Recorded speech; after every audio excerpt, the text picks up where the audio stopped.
পড়াশোনার অতিরিক্ত চাপ আর মাঠের অভাব, তীব্র প্রতিযোগিতার কারণে শিশুদের সহ শিক্ষা কার্যক্রম কমে যাচ্ছে। মাইলস্টোনের শিক্ষার্থীদের ভয় আর আতঙ্ক কাটাতে এসব ফিরে আনা প্রয়োজন মত শিক্ষক আর বিশেষজ্ঞদের। তারা বলছেন, শিশুর চাওয়াকেই গুরুত্ব দিতে হবে সবার আগে। শাহনাজ শারমিনের ধারাবাহিক প্রতিবেদনের আজ দেখুন দ্বিতীয় পর্ব। প্রতিদিনের রুটিনে নিয়মবাঁধা ক্লাস আর পড়াশোনা, এরপর কোচিং ও হোমওয়ার্ক, এর মাঝে টিফিন পিরিয়ড এবং খেলার ক্লাস যেন মুক্তির আনন্দ বলছিল শিশুরা। নাচ করতে, ছবি আঁকতে দুটাই ভালোবাসে। আমাদের স্কুলের টিফিন টাইমটা আরো বেশি বড় হলে বেশি মজা করতে পারতাম। স্কুলের খেলার ক্লাস একদিনই হয় প্রতি ক্লাসে, বাট যদি খেলার ক্লাসটা প্রতি ক্লাসে প্রতিদিন হইতো তাইলে স্কুলে আরো অনেক ভালো হইতো। টিফিন টাইমে খেলাধুলা করি। আমার সবচেয়ে স্কুলে ভালো লাগে খেলার ক্লাসটা।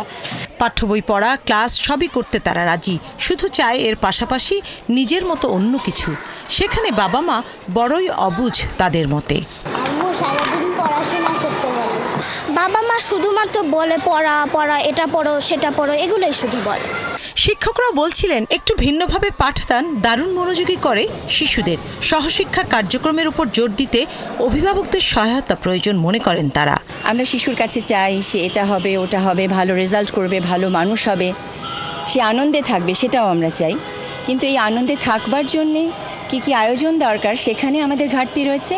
সেই আত্মমূল্যায়নটা খুব জরুরি। আমরা শিশুদের জন্য একটা খেলার মাঠ দিতে পারি না, আমরা কেবল ভালো রেজাল্টের ভেতর দিয়ে প্রতিযোগিতা শেখাই। আমার এখানে দেখবেন যে খুব অনুপস্থিতির হার খুবই কম, এবং এটার পিছনে একটা যে কারণগুলো আছে আমি মনে করি সেটা হচ্ছে, যেমন স্কুলে আসলে ওরা খেলতে পারে।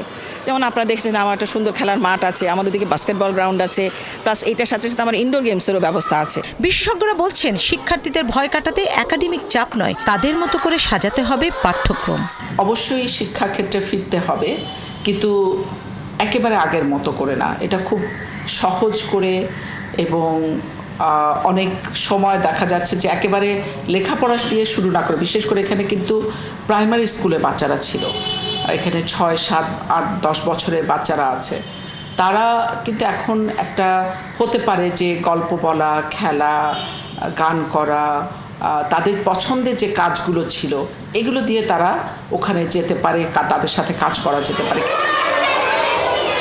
ট্রমা কাটাতে কাউন্সিলিংয়ের পাশাপাশি স্কুলে খেলাধুলা, সাংস্কৃতিক কার্যক্রম আর বন্ধুত্বপূর্ণ পরিবেশ বজায় রাখার দাবি সকলের।